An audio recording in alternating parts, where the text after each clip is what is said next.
Hi, I'm Kira. Welcome back to the channel. I'm so excited to guide you in this headstand tutorial. Headstand or Srisasana is an amazing yoga pose with many benefits, but it can be frustrating and even scary to the beginner. So never fear, I'm going to break this pose down for you so you can get on your headstand path with confidence. A few myths about headstand. You definitely are bearing weight on your head in this pose, as the name suggests, but the majority of your weight is being held up by your upper body. So your arms, your upper back, and your shoulders are creating the base of support in the pose. I'd say maybe about 20% of my weight I'm feeling on my head when I'm in this pose. So a note about safety. Headstand is not recommended for folks who have neck injuries, neck sensitivities, or an eye condition like glaucoma. So if you're dealing with something like this, I'd recommend skipping this pose. It's not for everyone, and that is okay. Plenty of other poses to play with. Headstand has many benefits. It promotes mental focus. Holding the pose itself, you'll find, can be very meditative. It also supports your lymphatic system, your drainage system in your body, and your circulatory system. However, one of the greatest benefits I have personally found in the pose is patience.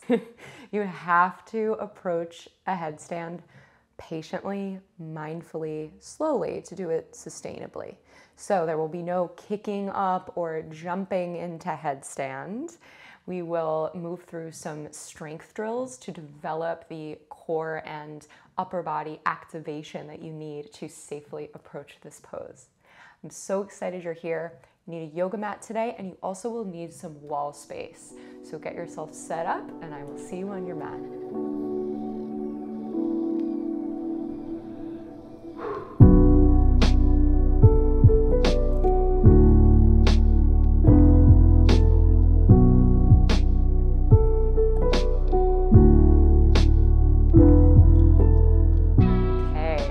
Dive into some drills to help us activate the right muscles to support our headstand. Come onto your back to start. So we'll find a supine crow pose on your back. So on your back, you're gonna open your knees like happy baby, okay? And then bring your arms to the insides of your legs. And I want you to feel for pressing the arms against the legs. So you're gonna light up all the muscles of your arms, okay? Your triceps, your biceps. Now peel your head and shoulders up off the mat. Press your navel towards your spine. So it's like you're curling into a little ball. And then keep that isometric resistance of pressing the arms into the legs.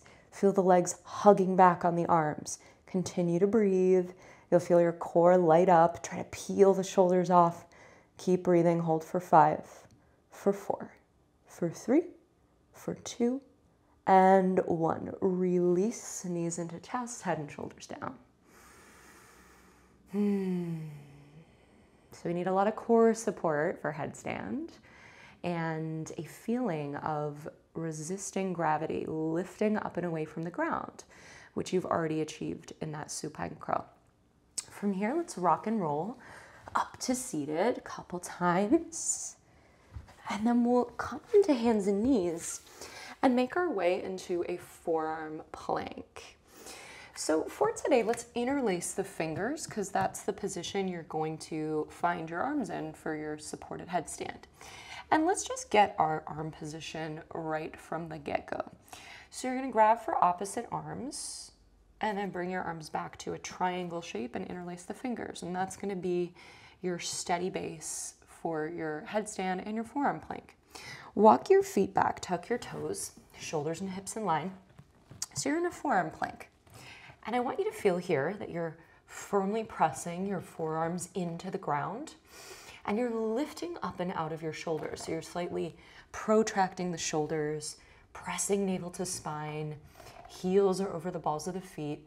Breathe and really feel that action of forearms pressing down, but lifting up and away. So not sinking into the shoulders, but resisting gravity. Keep breathing, you've got this. Hold for 3, for 2, and 1. Lower the knees, child's pose, and your hips back to your heels, balasana.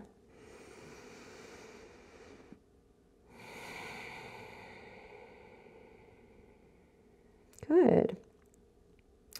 So come back to that forearm plank position in your arms, but now we'll progress into dolphin pose, which is essentially a down dog on your forearms if you're not familiar with this shape.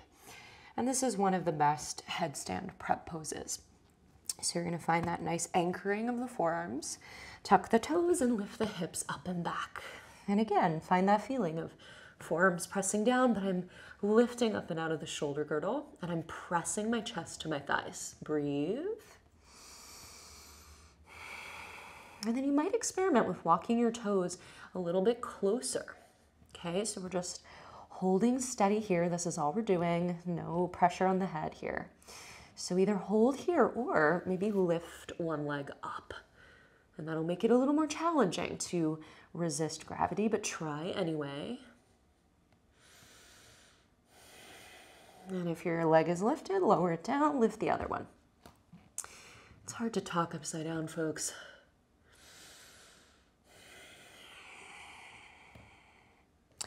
Good. Lower the other foot. Let's lower knees down and come to sit, hips to heels in Virasana. And if it's not comfortable to sit this way, you could sit cross-legged. So really nice job. Hopefully you feel your arms and upper back are lighting up from those poses. So now we're going to talk about the crown of the head, a very mysterious place. So we're going to find it together. So take the heel of your hand and just place that between your eyebrows, and then bring your middle finger down to the top of your head. And that place is probably going to be the flattest part of your skull, what's known as the crown of the head. And that's the part of your skull that you want to press down onto the mat in a headstand. So it's not your hairline, it's not the back of your head, it's that flat part, okay? So we are going to get used to that sensation of some pressure on the top of the head, because if you haven't done this before, it can feel a little bit scary, a little bit foreign. So this next pose, rabbit Sasangasana, is a great way to start getting comfortable with some pressure on the head and the neck. So I'll show it to you and then we'll dive in. So for rabbit Sasangasana, you're going to tuck your chin to your chest and then place the crown of your head down on the mat, rounding your upper back. And then, you could just have the hands here as you get comfortable with this, or you could interlace the hands around your thighs. And you're rounding the upper back, so there's some pressure on the top of the head. You're folding yourself in half, breathing here. Of course, if there's any pain in the neck, you're going to exit to child's pose. Deepen the breath. So this is, this shape is a precursor to headstand. You're getting some of those benefits of an inversion, mental focus, directing blood flow to your brain. And this pose is also said to relieve tension in the neck and the shoulders. Release, rabbit pose. Balasana, child's pose. Let the back of your neck lengthen. And just take a moment there.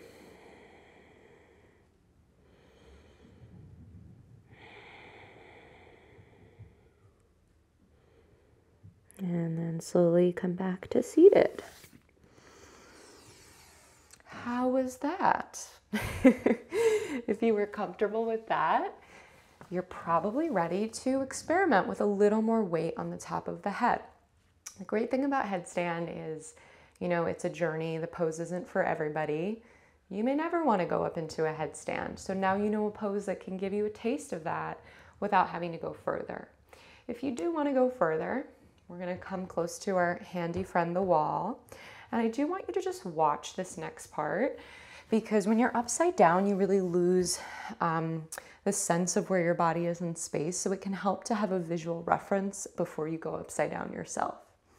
So we're going to find that headstand prep position again, which I'll go over in more detail in a moment. But I want you to just see the way that my hips move over my shoulders when I'm upside down. So I'm going to bring the crown of my head down, and I'm going to come back into my dolphin pose. Okay, so now there is more weight on my head, but I'm pressing my forearms down. And the first drill that I'm going to do here is I'm going to try to lift my head off of the mat. So I'm going to lift, and then I'm going to lower. And I'm going to try to do that a couple times so that I really cue into that strength of my arms, okay? So go ahead and try that.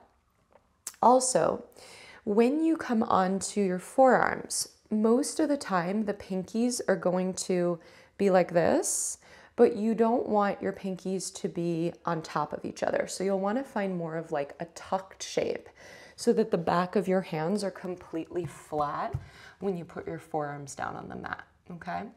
So you'll make your little basket with the hands, and then you'll place the crown of your head down, tuck your toes, and come up into dolphin, okay? And if at any point you need to bail on this, you just come down to the knees.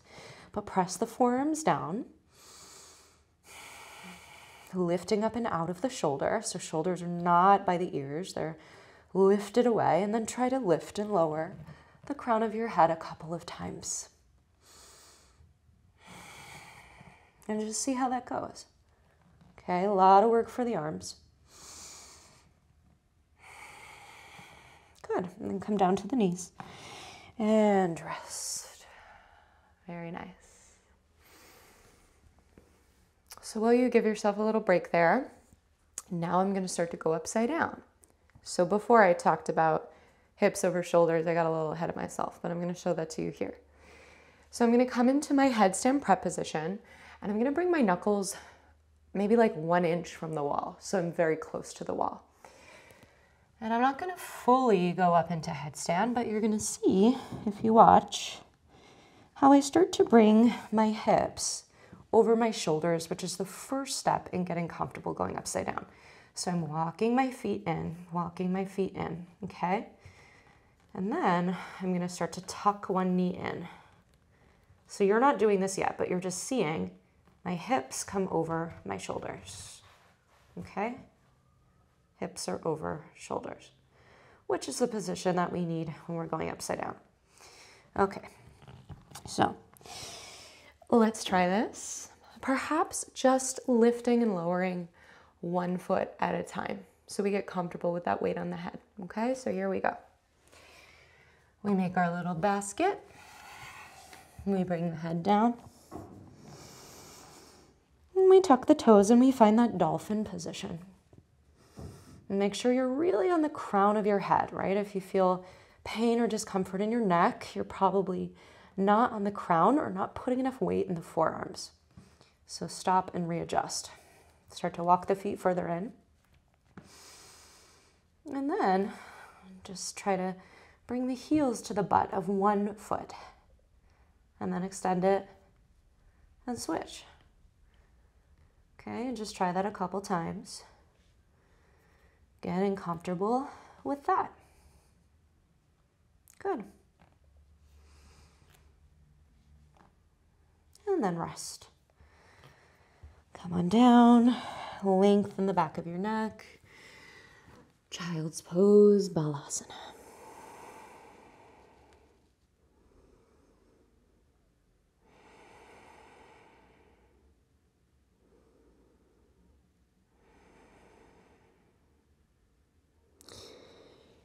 And it's very normal when you're first learning headstand to feel a little freaked out, right? It's not normal for us to stand on our head, or it's not something we are taught to do from a young age, most of us, unless we're in the circus. So, just have compassion for yourself if you feel, that your neck is working. I mean, the shoulders, the upper back, and the neck muscles are working in headstand, so there will be some activation there, but never should be pain. Okay, so now I'm gonna demonstrate going all the way up into headstand. So you can watch this, or you can try it with me, depending on how you're feeling about this, okay? So, step by step we go, making that little basket with the hands, making sure the pinkies are flush, flat to the mat. Then we'll bring the crown of the head down, so the back of my head is pressing into my palms. And then I'm going to tuck my toes and lift my hips. I start to press my forearms down, move shoulders away from ears. Start to walk the feet further in. And then you'll tuck one knee in, and then maybe the other. So you're never, ever, ever kicking up into headstand. You're not using momentum, you're using strength. And maybe you're just staying in that position with the knees tucked in, or you're able to start to lengthen the legs up, in which case you'll pull the inner thighs together. Keep pressing the forearms down and know that the wall is there to catch you if you need it.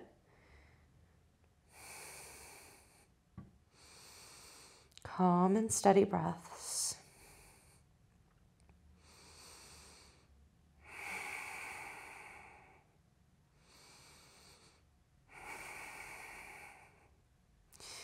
And an important skill to develop in headstand is the exit, right? So you'll come out exactly how you got in. You'll slowly lower the legs and tuck the knees into the chest. And very slowly bring yourself back down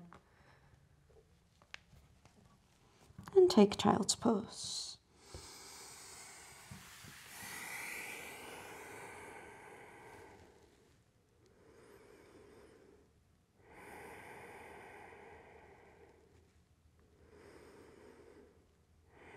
And really give yourself that time to, let yourself come down from being upside down. It's an exhilarating part of your practice. All right, so there you have it. Thank you so much for joining me for this headstand tutorial. I hope that this gave you some useful tips and tricks to feel more confident in this pose. And the last thing I'll say is just have patience. Right? Give yourself the grace to go on your headstand journey.